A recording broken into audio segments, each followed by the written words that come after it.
A vida é feita de oportunidades inesperadas.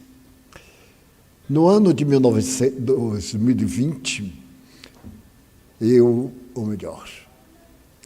2020, eu estava em meditação profunda quando me recordei de um fato que aconteceu no ano 2000.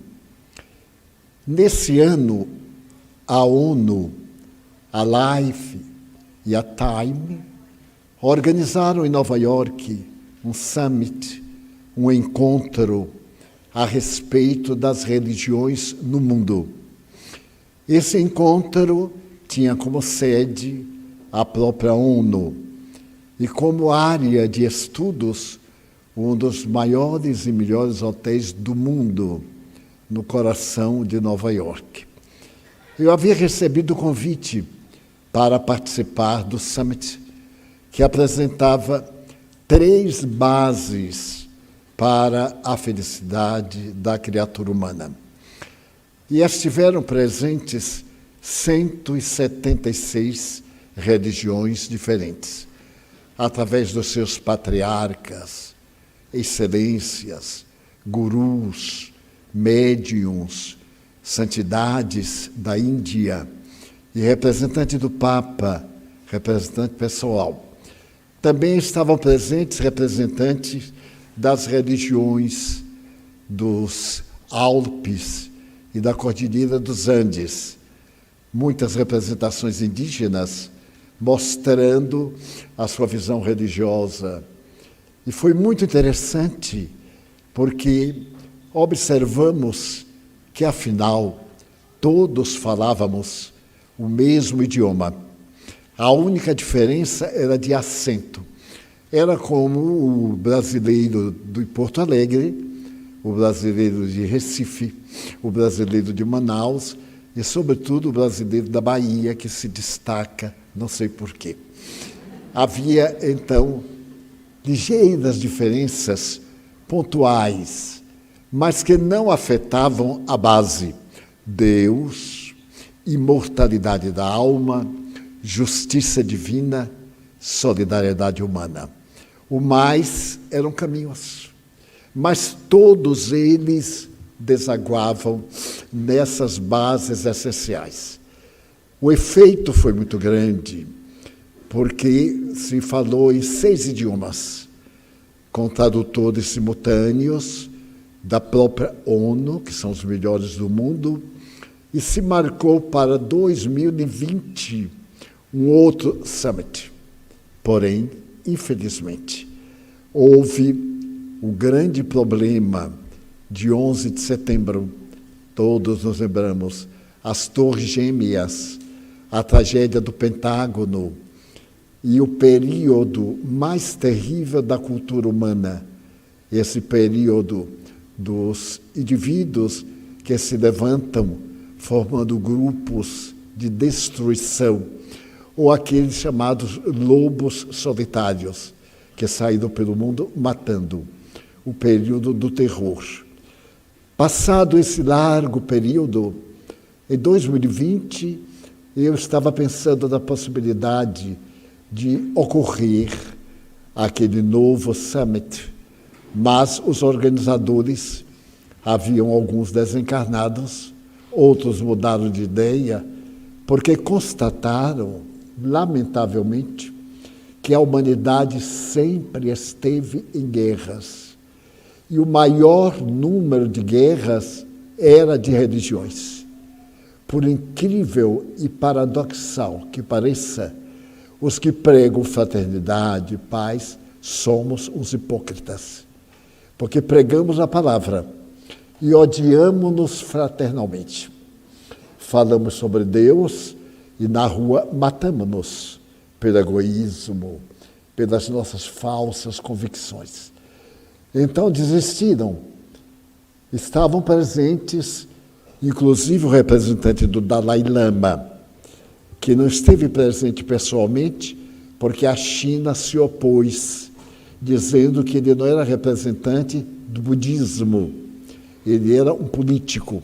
Foi quando a China tinha invadido a região do Paquistão e a região em que vivia o Dalai Lama, e ele foi para a Índia. Mas os frutos foram extraordinários, porque todo o programa foi filmado, feito vários vídeos, transcrito, transformados em livros e mandados para todos os governantes da Terra. Todos os governos receberam, no seu idioma ou num similar, o resultado das pessoas que representavam as religiões. Curiosamente, o Espiritismo não era representativo da religião, mas, da mesma forma que eu recebi particularmente o convite, Nestor Mazzotti, presidente da Federação Espírita Brasileira, foi convidado. E então, com mais 2 amigos, nós nos dirigimos à comissão para demonstrar que o Espiritismo era religião. E a partir daquele ano 2000, a ONU passou a considerar o Espiritismo como religião. É um dado muito satisfatório, porque tira aquela tradição de que é uma doutrina de miscigenação racial de origem africana. Isso não nos diminui em nada, absolutamente, mas não é a verdade. Ela teve origem na França, a doutrina espírita, através de um dos maiores pedagogos, discípulo de Pestalozzi. Toda a doutrina foi escrita em francês, no século XIX, debatida no mundo inteiro, atraiu pesquisadores de mais de 50 nações, mais de 4.000 obras foram publicadas somente no século passado, todas elas com base essencial em Deus. Ainda hoje eu li um artigo na internet de alguém falando sobre o Espiritismo. Eu fiquei admirado da coragem, porque a pessoa não entende absolutamente nada de Espiritismo. É uma falta de compostura se abordar por escrito um tema que não se conhece. Basta dizer que colocou que o Espiritismo não aceita Deus, que é uma coisa lamentável, porque é a primeira questão da doutrina espírita, do livro básico, é que é Deus. E aí começa todo o amontoado filosófico, científico, doutrinário, ético-moral. Para nós, Jesus é o ser mais evoluído que jamais esteve na Terra, que nos serve de modelo e guia, e a quem seguimos ipsis verbis, segundo o Evangelho. Então, uma pessoa que quer demonstrar cultura, faz abordagem de teosofia, paralelo da teosofia com o Espiritismo, ele nem leu teosofia, nem leu o Espiritismo, não leu. Ele deve ter lido alguma revista de quadrinhos, alguma revista de poesia barata, e então se achou culto suficiente para dizer que o Espiritismo era dessa ou daquela forma. E ao ler, aliás, muito maçuda a sua técnica, ele mesmo se desmoralizou, porque um grande número de pessoas não espíritas contestaram a sua tese absurda.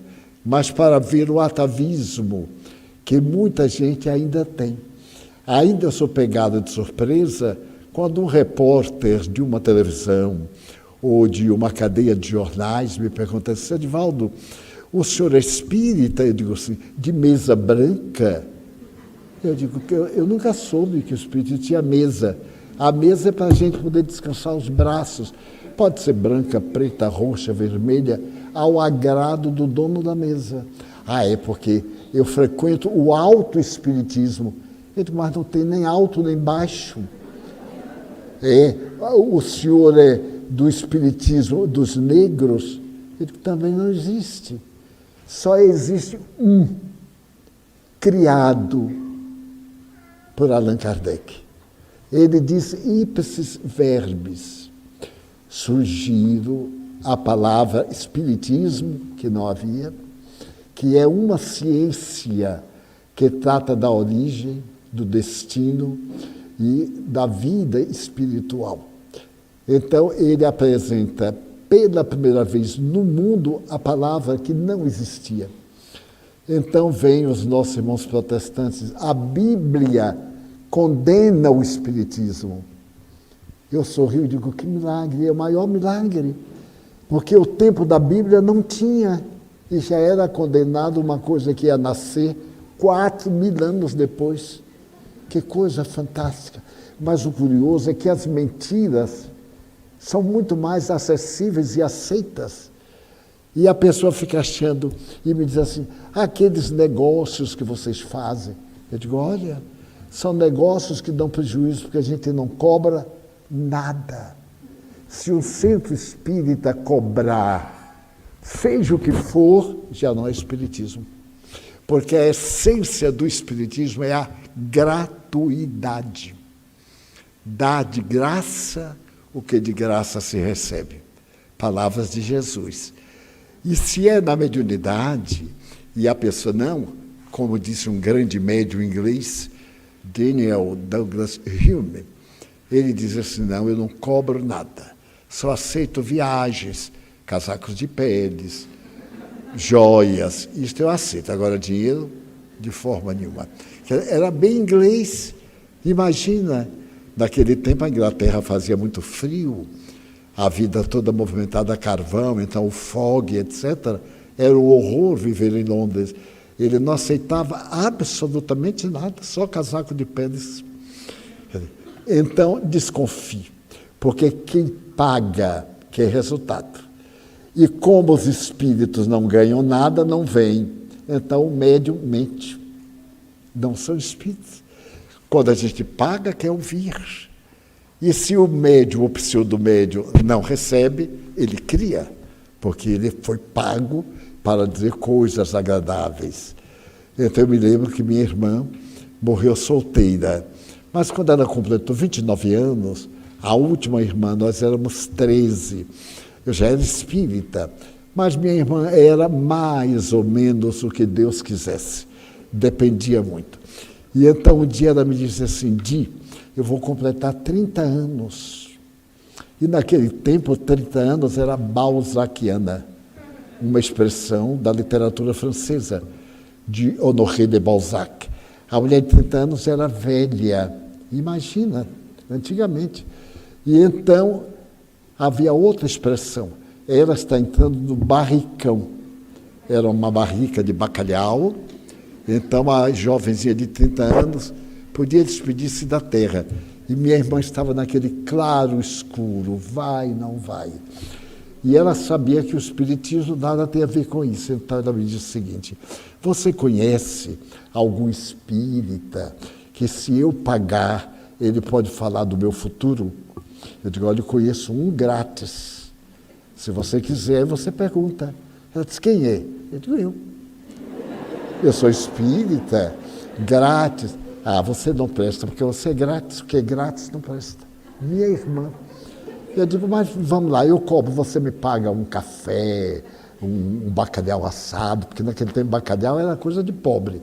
Se fosse hoje, eu botava até nas redes sociais, que minha irmã preparou uma bacalhoada e etc. Pois bem, eu perguntei, o que é que você deseja?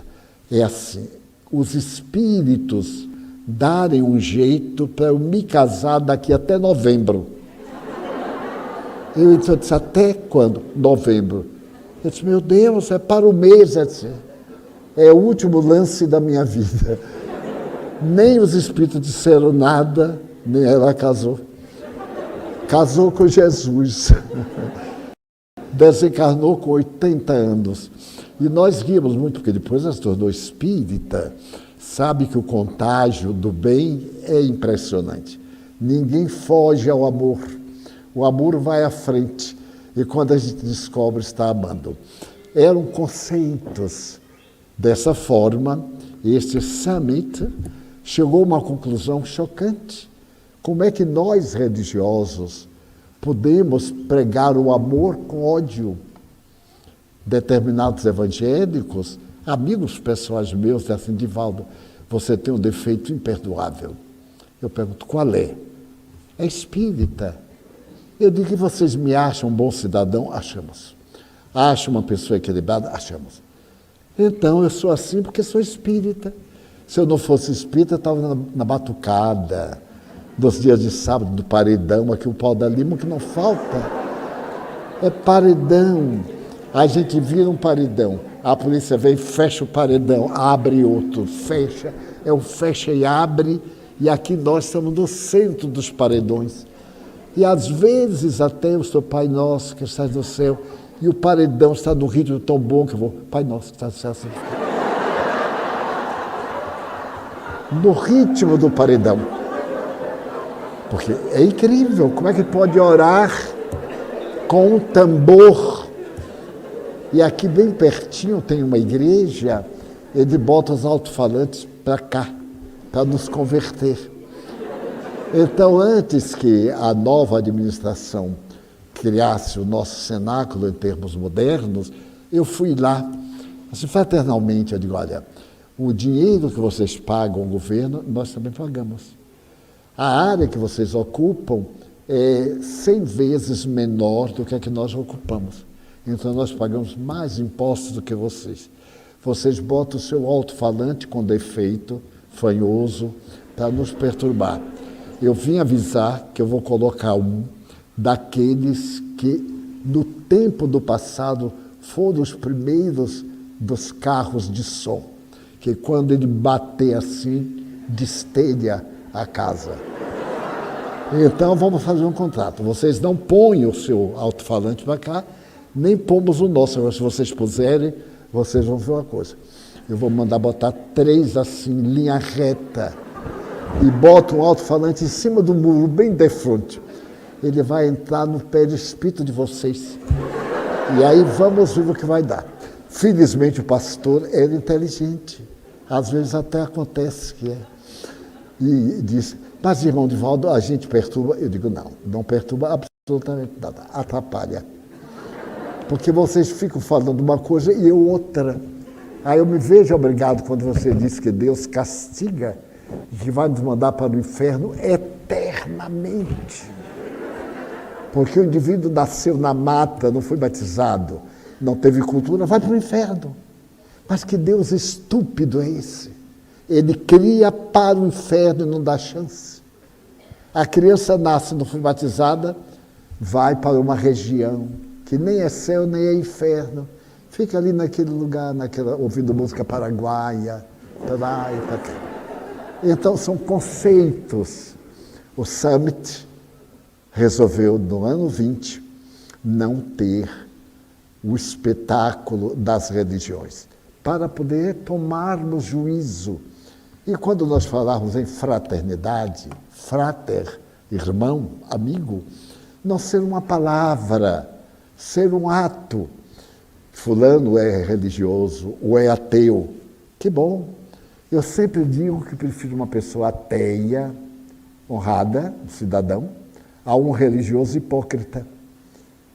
Porque, aliás, foi Jesus quem disse. Mas, bem, o ponto que eu quero chegar é que, estando presente, nos oferecemos para explicar o que era o Espiritismo, uma comissão nos ouviu e registrou essa religião nova. Mas naquele ano, no ano 2000, já não era tão nova assim.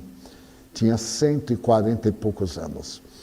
Mas naquela oportunidade, estando lá, eu gostava de caminhar e desci a Broadway, porque a ONU fica bem no sul da Broadway. Desci direto e parei oportunamente diante de um grande teatro. E esse teatro estava apresentando a vida de uma grande cantora americana dos anos 40. E, curiosamente, eu conhecia a história dessa moça. Estava com os amigos e disse, que interessante. Eu conheço alguns detalhes dessa vida que o próprio Espírito me contou. Tinha um rapaz assim ao lado E ele conseguiu entender o meu inglês, que era uma tragédia. Então ele se voltou e disse, mas o senhor está falando que conhece a vida da minha tia? Ele disse, ela é sua tia? Ele disse, é minha tia. E nós conhecemos pouquíssimo da vida dela. Eu digo, é uma das histórias mais lindas que eu conheço. Se você me der licença, eu lhe conto. Então, se vocês me derem licença, eu conto. Se não derem, eu não conto. Então, eu comecei a contar. Tudo começou através de uma carta. Um detetive recebeu uma carta dizendo o seguinte, eu sou um homem muito feliz. Estou casado com uma mulher muito feliz. Depois de algum tempo de casado, nós somos economicamente bastante ricos, eu notei que minha mulher tinha uma mágoa, mas uma dor que ela não expressou nunca. E por fim, agora, já com bastante tempo, ela terminou me contando a razão da sua dor. É que ela era mãe e em determinado momento da sua vida, logo que ficou viúva, ela pegou a filhinha única e internou numa casa de órfãos. Logo depois, nós nos encontramos, casamos-nos, e eu poderia dar-lhe tudo o que o dinheiro pode dar, mas ela não teve coragem de procurar a filha.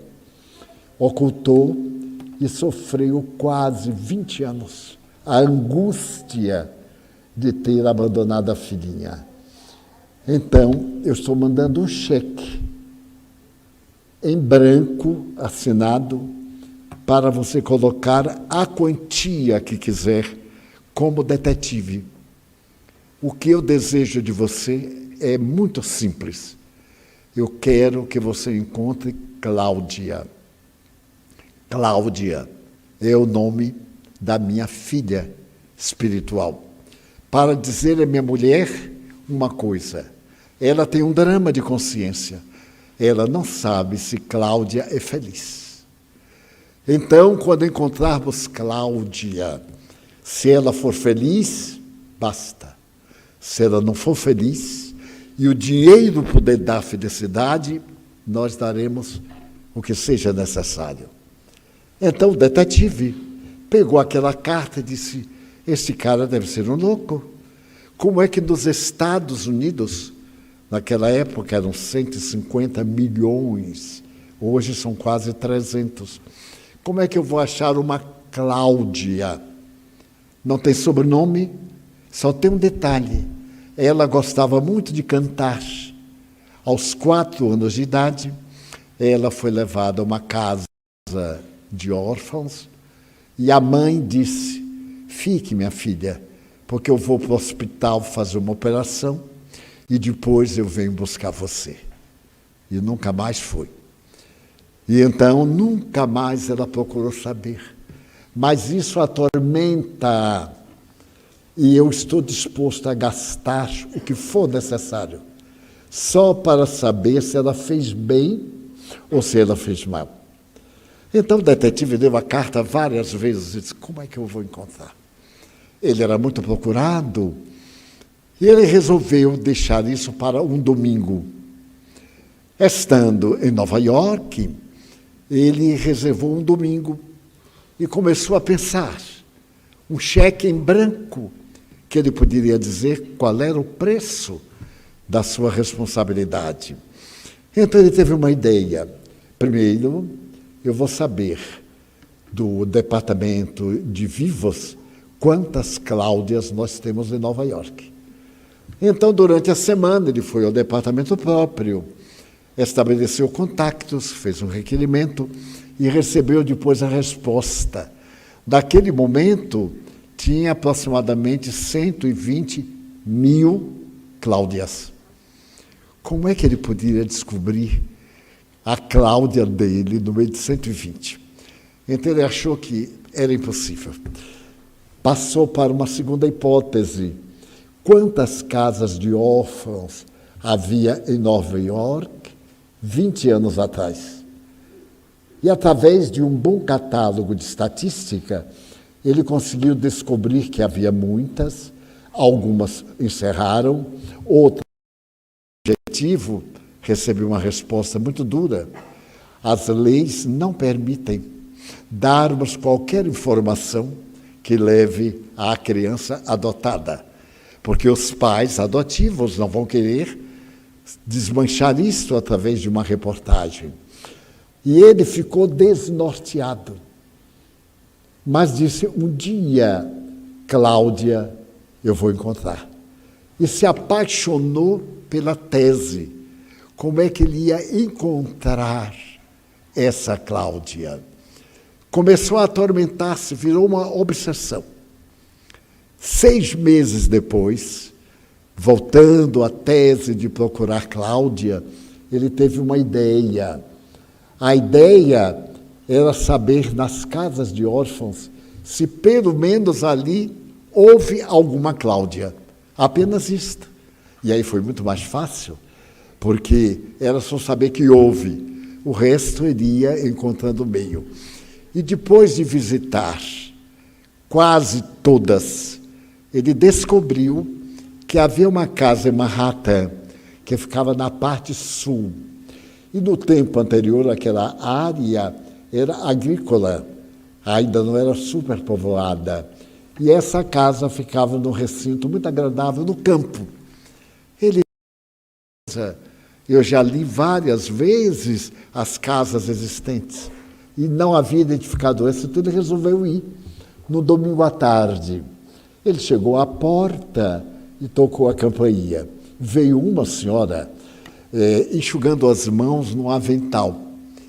A forma como ele conta é tão simpática. Ele diz, quando ela abriu a porta, eu senti o cheiro de um doce, de um bolo de fubá. Bem o bolo de fubá que faz na bandeja e cresce na razão direta que a gente queira. Bota mais fubá ou menos fubá, e aí a gente faz um bolo para 10 ou para 50. E eu então disse para ela, E ela disse, para o café dos meus filhos. E eu vi naquela mulher, naquela senhora, o protótipo ideal de uma mãe dos filhos dos outros. Era aquela que nasceu sem ter filho, que viveu sem ter filhos e que se dedicou a ter filhos. Ele então disse, bati na porta certa, e disse, eu venho aqui através de uma questão muito interessante. E sucintamente ele narrou. Eu desejava saber quantas Cláudias passaram aqui pela casa. Ela disse, mas as leis nos mantêm numa ética. Ele disse, eu sei. Não precisa dizer mais nada, basta dizer 1, 2, nenhuma. A senhora não viola a lei e eu posso ter elementos. Era muito simpática a senhora. Olhou para ele e perguntou, para quê? Ele aí contou, a mãe arrependeu-se e sofre. Então ela quer saber se a filha é feliz. A senhora disse, olha, é uma coisa interessante, porque nós mulheres guardamos segredos. Ela devia estar brincando, né? Nós mulheres guardamos segredos. E eu não vou duvidar da palavra dela. Desta forma, ela disse, faça o seguinte, eu vou preparar um café e nós vamos tomar com o bolo de fubá. Enquanto isso, eu vou ver outra coisa, o senhor me dá licença. Ele entrou na sala, era o tipo do casarão cheio de crianças, ele ouviu os gritos. E então, ela chegou com um bule de café, uns pedaços de boroa, e disse, eu volto já.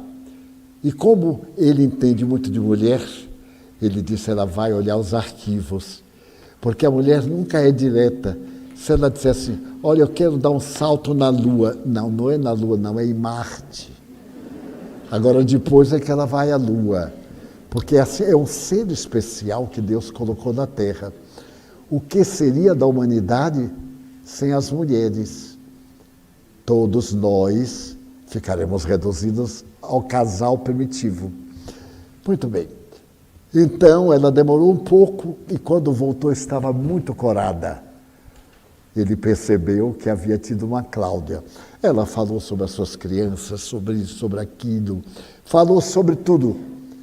Por fim, ele perguntou assim, e quantas Cláudias passaram por aqui? Ela disse, eu não tenho ideia, mas até onde eu me lembro, 4. 4 Cláudias. Uma há 20 anos atrás. Ele disse, 20 anos. É a idade dela. Outra. Eu vou lhe dar uma ajuda. Uma Cláudia foi para o Arizona. A outra foi para a Flórida. A outra foi, quem sabe para onde teria ido? Bem, eu acho que foi para a Califórnia. E tudo que eu posso lhe dar é isto. Ele agradeceu e quando se despediu, ela falou da porta, se encontrar a minha Cláudia, dê lembrança. E ele começou a pesquisar. Então ele foi à Califórnia. E numa cidadezinha perto de Los Angeles, havia um café-concerto em que uma jovem estava nascendo para enfrentar a Broadway. Era portadora de uma voz brilhante. E estava cantando naquele café-concerto para depois ser aclamada na Broadway. E ele não sabe dizer por quê. Quando procurou saber o nome, era Cláudia. Ele disse, mas é muita coincidência. Então ele foi ao café-concerto. Na entrada estava um pôster. Aquela moça loura, linda, o olhar perdido no infinito. E dizia embaixo, Cláudia voltou a cantar. Ele, de imediato, comprou um ingresso, uma mesa bem de frente do palco e aguardou a noite. Quando chegou a noite, ele lá estava. No momento do espetáculo, quando veio o pano de boca, se abriu, Cláudia aparece no vestido negro, sendo ela loura, havia o destaque da pele muito bem, o cabelo lindo. E então ela cantou uma música de Natal. Ele ficou profundamente apaixonado. Cantou outras, fez o espetáculo e foi para o camarim. Ele então teve uma ideia. Chamou um garçom e mandou um bilhete. Cláudia, quero que você me receba para eu falar sobre sua mãe. E mandou, deu $20 ao garçom. O rapaz foi, entregou o bilhete e ela estava sentada de frente de um espelho veneziano e a auxiliar, secretária, leu para ela. Ela teve um choque. Disse, mas como? Mamãe está aqui. Telefonou para casa e perguntou se a mãe havia mandado alguém. Não mandamos nada. Ela se preparou. Quando ele veio conversar, disse, eu venho aqui em nome de sua mãe. Ela disse, eu quero lhe dizer que telefonei para a mamãe agora, e ela me disse que não mandou o senhor aqui. Eu já instruí a minha secretária para chamar a polícia. Quero saber o que é que o senhor tem contra mim. Ele disse, contra não, Cláudia, a favor. Essa mãe que você tem é adotiva, não é a sua mãe real. Ela curou. A sua mãe deseja saber se você é feliz. Só isso. Ele disse, mas eu não tenho 2 mães. Quem é que tem 2 mães? Eu disse, você. Tem a sua mãe biológica e a sua mãe adotiva. Ela então teve uma crise e disse, aquela desventurada ainda tem coragem de me procurar. Ela me fez a pessoa mais infeliz da terra. E agora que eu estou me firmando, passando trauma, ela vem me procurar, eu vou dar queixa à polícia. Ele disse, Cláudia, ouça, você não pode tomar uma atitude dessa. Mas ela me deixou numa casa de órfãos. Como esquecer? Eu tinha quase 4 anos e amava minha mãe.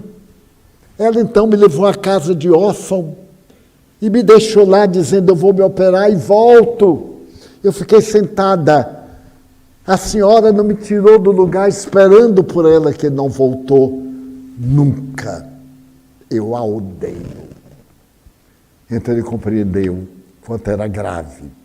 Porque só quem passou por um drama é que pode ter ideia do significado do drama. Mas ele não cedeu. Ele diz, você tem razão, Cláudia. Muito obrigado.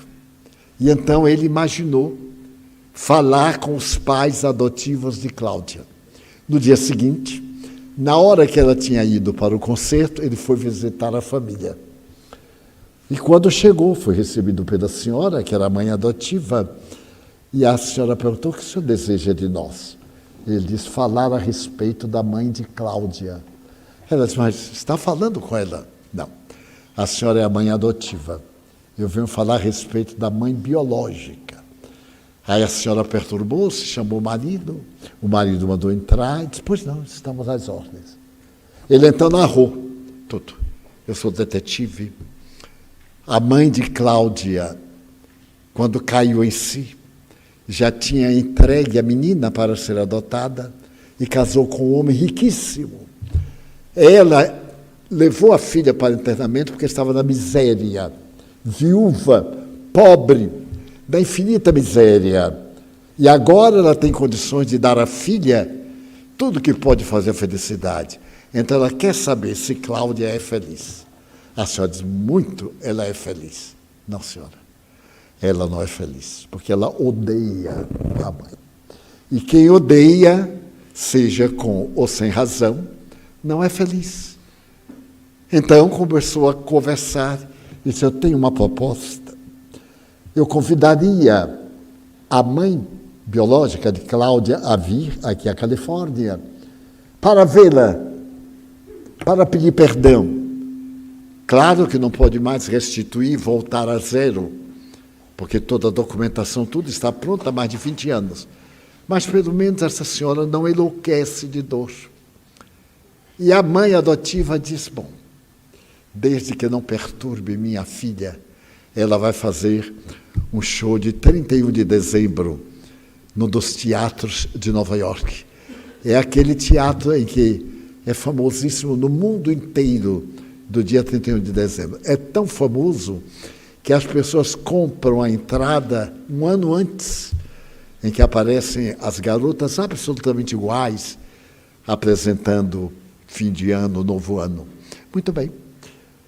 Então, quando Cláudia chegou, os pais falaram, eu me recuso. Eu não falarei com esta mulher nunca. Se ela enlouquecer, ótimo, porque ela vai ver o que eu sofri nas mãos de estranhos, sabendo que minha mãe estava viva. Ela me renegou. Mas as conversas, ela terminou cedendo. Eu cederei de vê-la, mas ela não me toca, não me aproximo. E será na presença de vocês, meus pais. Acertou-se que sim. Ele alugou 2 suítes no hotel para os pais adotivos e para a mãe biológica e o pai adotivo.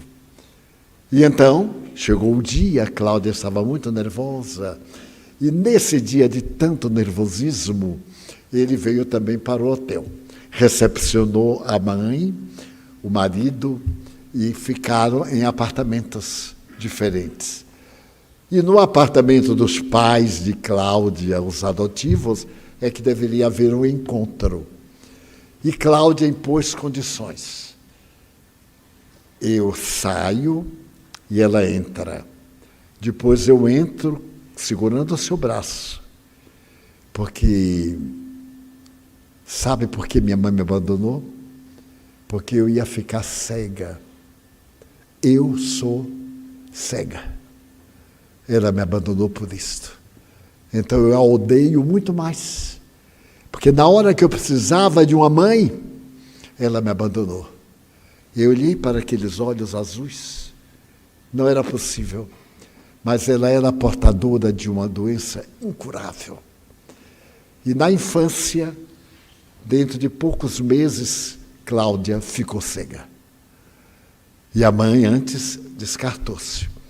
Então veja, o detetive disse, mas eu não sabia que aquela moça é tão linda. E ela disse, note que na hora que abre o pano de boca do teatro, eu já estava lá, porque eu sou cega. Primeiro eu vou com a secretária, fico, aí abre o pano, para não entrar tropeçando. Então me deu uma ternura especial por aquela moça, que sofreu tanto, 20 anos. Agora era o seu momento.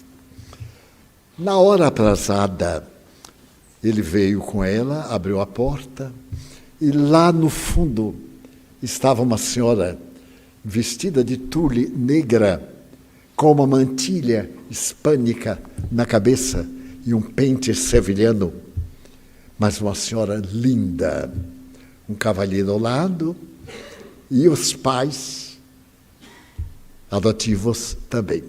Aí Cláudia perguntou, aonde ela está?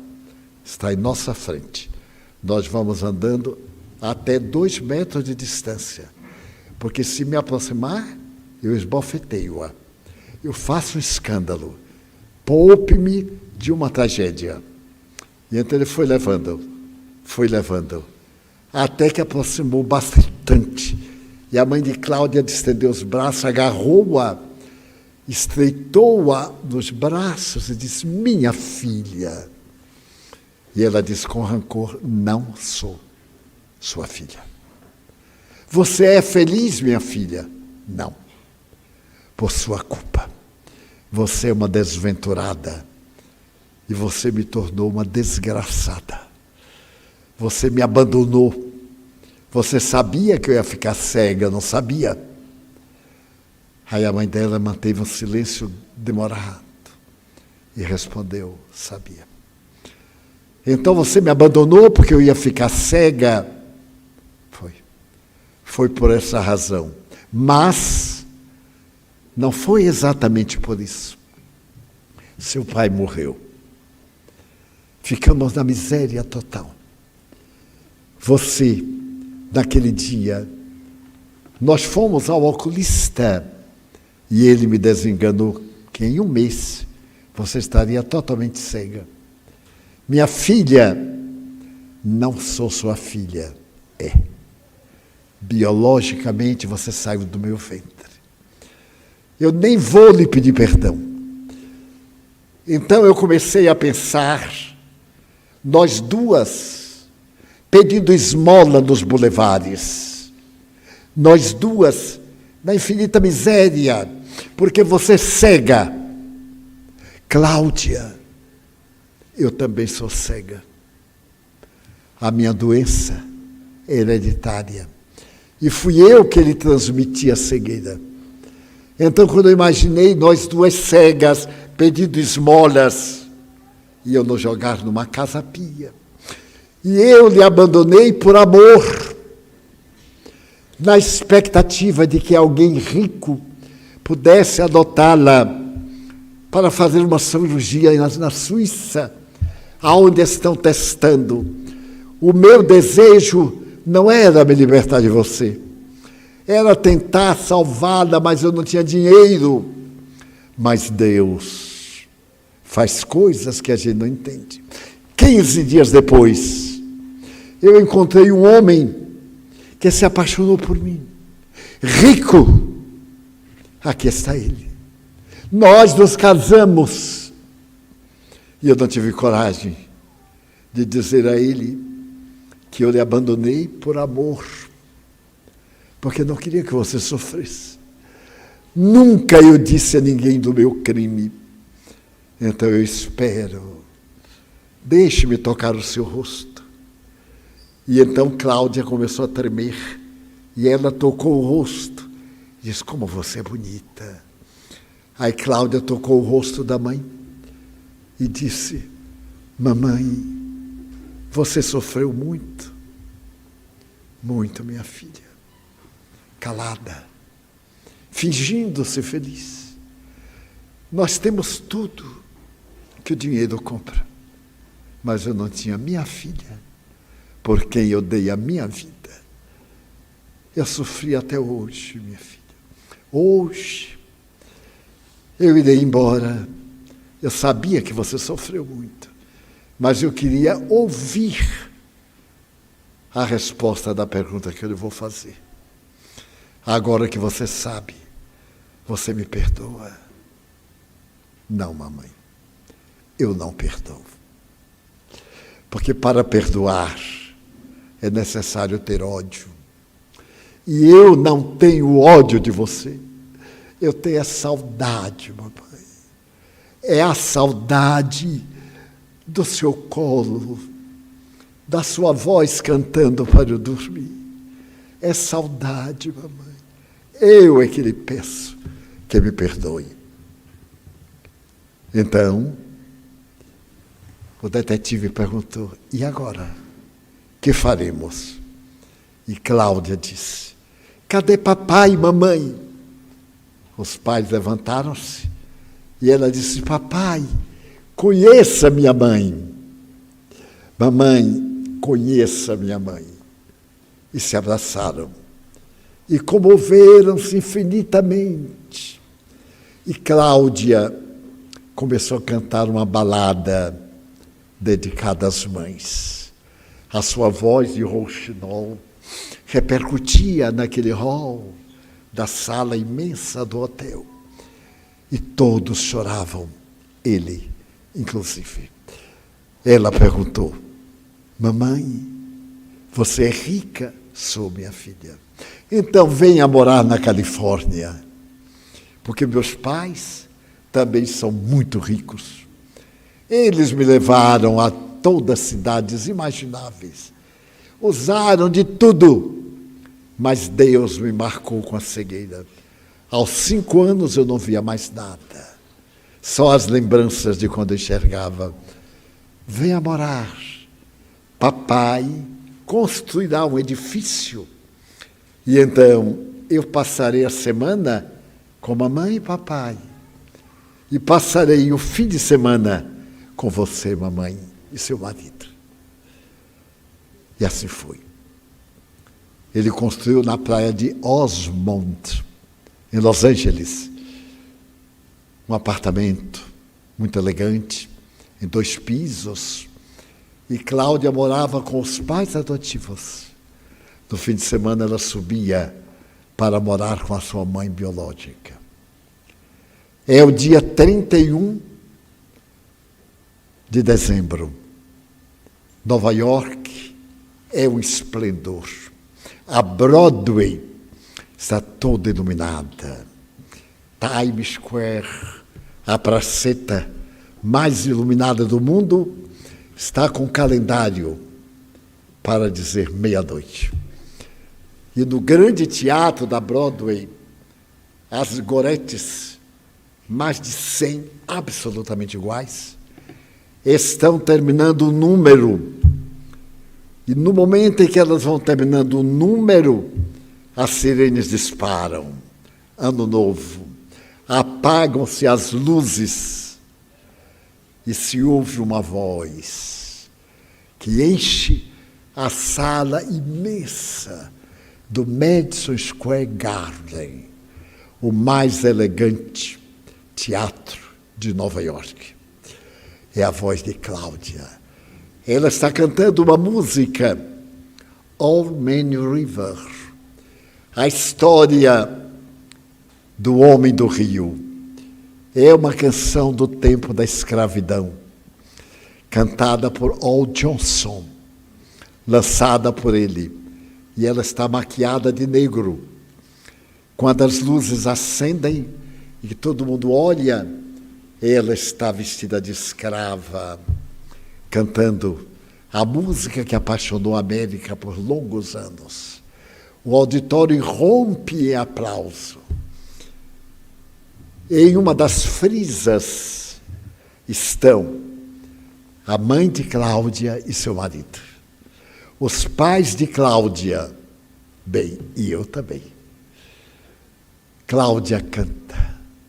Quando termina tudo, e nós vamos para o camarim, para abraçá-la pelo êxito da sua apresentação, eu pedi Cláudia em casamento. E, naturalmente, nós fomos muito felizes. É a história real. Então o rapaz estava chorando e me disse: mas como o senhor sabe de tudo isso? Eu disse: bem, Seleções do Reader Digest publicou essa história há muitos anos. E eu a li quando era muito jovem e praticamente memorizei. Eu estou contando com as minhas palavras, evidentemente. E então desci dali, levando a imagem da Cláudia. E a grande lição do Evangelho: não julgue. Tudo há duas faces. Todo espelho tem o outro lado. Tudo tem duas questões. Na Galileia tem dois mares. O mar de Genezaré, piscoso, belo, e o mar morto. Nenhuma erva. Em Israel há dois montes. Hoje já não pertence a Israel, pertence à Turquia. Mas naquele tempo, o Sinai pertencia à Palestina, que era o nome de Israel. Mas, ao mesmo tempo, tem o grande monte, quando Israel perdeu a guerra contra Roma, no ano 70 da nossa era, graças ao filho do imperador romano, Tito, que venceu a batalha desde 68 até 70. Em nosso coração há duas faces: a ternura e a ira, a alegria e a tristeza, a esperança e o amor, e a família. A família é o maior patrimônio que Deus dá depois da vida. A nossa vida é o momento culminante da criação. Eu estava lendo há poucos dias a respeito de um buraco negro que foi descoberto no centro da nossa galáxia. Pela primeira vez, se pôde fotografar a intimidade do buraco negro. Pela primeira vez na história. É considerado o maior passo da astronomia. E eu recebi hoje uma carta de Israel, de uma senhora muito culta, dizendo que nesta semana os cientistas israelitas encontraram o monte no qual Moisés recebeu o Decálogo. Porque o Sinai não é um monte, são vários, é uma cadeia, a cadeia do Sinai. Em que monte? Pesquisas científicas encontraram o monte, porque na pedra estão gravados os mandamentos em hebreu antiquíssimo. E me dizia a amiga: os 10 mandamentos são a primeira lei da humanidade, no sentido legislativo, porque ela serve de base para todas as leis que existem. Apesar das leis tribais, das 10 leis romanas que estabeleceram o império, apesar do Código de Hammurabi, com 615 leis, o Decálogo, em 10 leis, em 10 recomendações, tem a ética de Sócrates, tem a sabedoria de Platão e tem o anúncio da chegada do Senhor. E essas 10 leis serviram de fundamento para os direitos humanos, porque prescreve agir com justiça, não ter privilégio nem preconceito. E então, a família de hoje, que alcançou a altíssimos níveis de liberdade, de direitos. Nós alcançamos direitos que foram evocados ontem, graças à princesa Isabel, e que estamos libertando de todo e qualquer tipo de preconceito e permitindo que cada qual viva intensamente conforme é e não conforme os padrões dos outros. Neste momento em que nós temos o direito de confessar aquilo que antes era inconfessável, neste momento da cultura que ocorre conosco, a sociedade parece enlouquecida. Só interessa o prazer, mas o prazer imediato.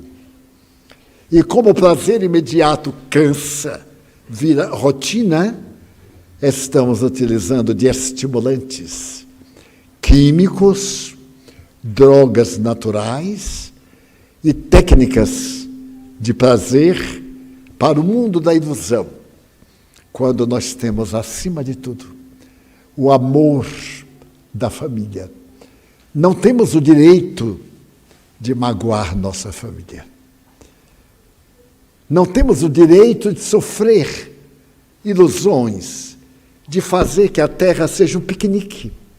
A terra é uma escola, onde estamos aprimorando nossos sentimentos para poder encontrar o reino dos céus, que não está lá, está aqui, dentro de mim, que é necessário viajar para dentro para encontrar, porque é na consciência que nós temos o reino de Deus, o reino de Jesus, que fala Jesus sobre o amor. É o primeiro vulto na história da humanidade, primeiro vulto. Imaginem que a palavra amor relata um especialista norte-americano. É uma palavra quase desprezada nas técnicas da medicina. Fala-se sobre tudo, e, no entanto, se reconhece hoje que a maior terapêutica para qualquer mal é o amor. Desde o alto amor ao alo amor, ao amor a outrem. Se a pessoa não desenvolve este sentimento, é uma vida vazia, é uma vida recalcitrante, infantil, caprichosa. Então nós temos que desenvolver esse sentimento em relação a nós mesmos. Quantas vezes eu tenho ouvido, eu me odeio, mas se odeia por quê? Porque é feio. Meu Deus, só é feio hoje quem quer. Eu vejo cada cara casada e com cada cara, que eu digo, não é possível. É feitiçaria, porque não é possível. Cada artista, eu viajo muito, viajei 71 países, mais de 2.500 cidades. Então eu já vi muita coisa. Eu vi pessoas horrorosas, casadas com homens de fechar o comércio, de aparecer agora em Nova York e fechar o comércio. E a mulher uma coisa, cangalha, desdentada, o cabelo nem se fala. E um dia eu perguntei a um amigo, que era considerado um padrão de beleza, como é que você está casado com aquela criatura? Eu nem olhava direito, porque atuava no estômago. Porque sabe o que é uma pessoa feia? Feia não, horrível. Era minha amiga. Sabe o que ele me disse? É a maior garantia contra o ciúme. Como eu sou muito ciumento, eu arranjei uma coisa que ninguém quer. Eu digo, olha, a tese está errada, porque a pessoa foi tão fantástica que você achou. Você que qualquer mulher ficava louca, varrida. Ele sorriu e disse, você acha que eu gosto dela? Eu digo, se você não gosta, é um crime. Agora aqui para nós, se gosta. De volta eu vou te contar. Ela não é de um padrão de beleza, mas é uma esposa. Eu fiquei até com vontade de casar. Porque casar com aquele canhão, e se sentir feliz. Pois é. E também já vi o contrário. Eu já vi o contrário. Eu tenho uma amiga que morava numa favela do Rio de Janeiro, afrodescendente. E ela então viajou à Europa e foi exatamente para a Alemanha. E, naturalmente, exerceu funções as mais desafiadoras. Porque, além da sua ascendência, era uma pessoa semi-analfabeta. Vocês não vão acreditar. Quando ela me apresentou o marido, eu digo, agora eu tenho que ir, menininha do Gantuá, porque eu já vi que feitiço pega.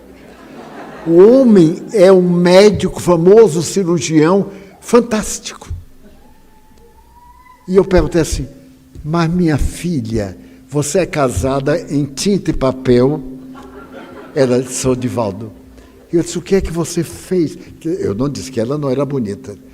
Ela usa tanta peruca para disfarçar, porque não há jeito, não há jeito. Bota a peruca, tira a peruca. Coitadinha, é uma graça. Mas eu fico olhando para ela e digo assim, está tudo errado. O marido é daqueles astros, os artistas que eu conheço são do passado, né? Errol Flynn e não sei quem e tal. Felicíssimo, pois ele trabalhou tanto ela que está na universidade. Ela agora já fala muito bem o alemão, eu só falo 15 palavras ou 16, e ela esnoba comigo. Ela diz, você é alemão? Nein. Eu digo, pelo amor de Deus, eu me digo que é nein, porque eu não sei. Então, isto é a busca da vida real. O alto amor. Eu mereço tudo que Deus me dá. Eu já ouvi pessoas dizendo assim, Deus me dá muito mais do que eu mereço. Que hipócrita. Se Deus dá mais do que merece, é injusto. Como é que Ele dá a uns que não merece e a nós que merecemos tanto, Ele não dá? Então ele diz, não, Deus me dá e eu mereço, senão Ele não dava. Daí eu espero que todos saiamos daqui com essa ternura pela nossa família, amanhã, por essa doutrina que nos iguala, porque o túmulo nos iguala a todos. E cada qual levanta-se do túmulo com os tesouros do bem, os tesouros de Cláudia. Eu não a odeio, mamãe, eu tenho a saudade. Quem é que não tem saudade de sua mãe amada? E se a mãe não foi melhor, acontece, mães cruéis, pervertidas, descuidadas, acontece. São almas doentes que merecem nossa compaixão. Ao invés de refugar, ter compaixão. E eu digo isso porque eu tive a melhor mãe do mundo, uma mulher analfabeta, que tomava conta de um verdadeiro laboratório químico, que eram 13 filhos. Na hora do almoço era aquele campo de batalha dos godos contra os visigodos, à mesa. Então, eu desejo que os seus corações, recordando de Cláudia, amem-se e retribuam ao amor, nunca pensando em fugir da vida, porque ninguém foge da vida. A gente salta o obstáculo e cai na vida. Os espíritos continuam, eles vivem. E nós vivamos. Se hoje tivemos uma grande decepção, que bom, estamos vivos amanhã, e amanhã nos recuperamos. Vamos fazer a nossa pausa para pedir aos nossos médiuns para nos aplicarem passes, para sairmos daqui flutuando com as bênçãos divinas. Pedimos aos companheiros de mediunidade para que tomem os seus lugares e pedimos a técnica para diminuir a luz.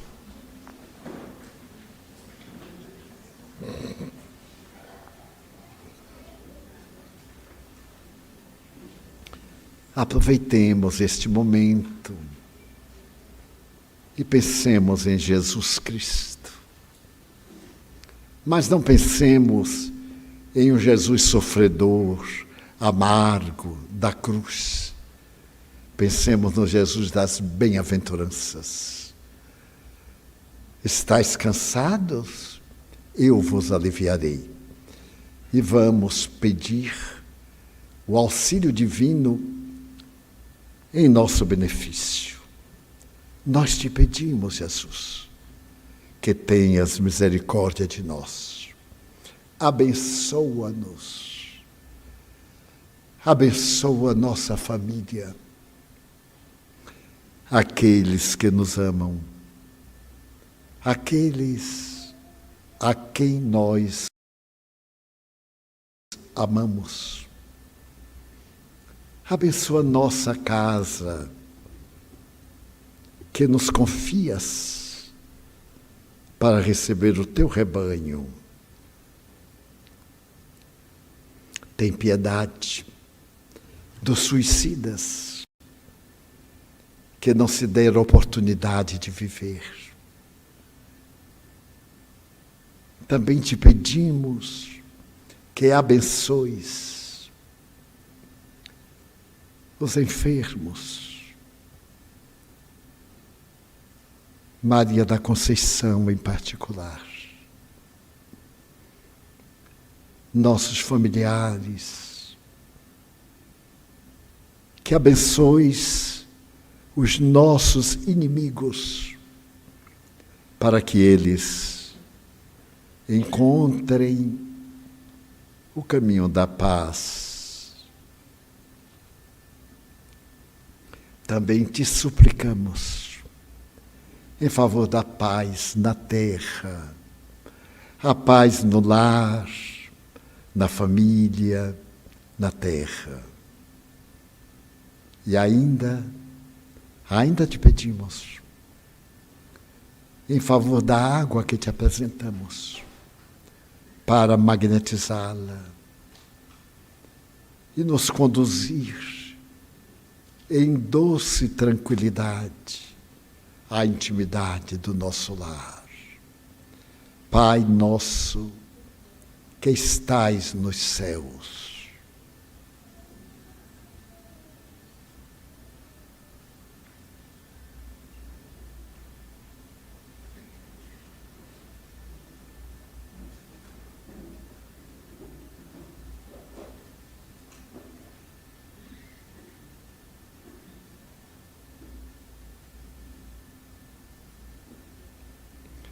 em nome de Deus, de Jesus, de Maria Santíssima e dos Espíritos superiores, encerramos a nossa reunião com votos de muita paz para todos.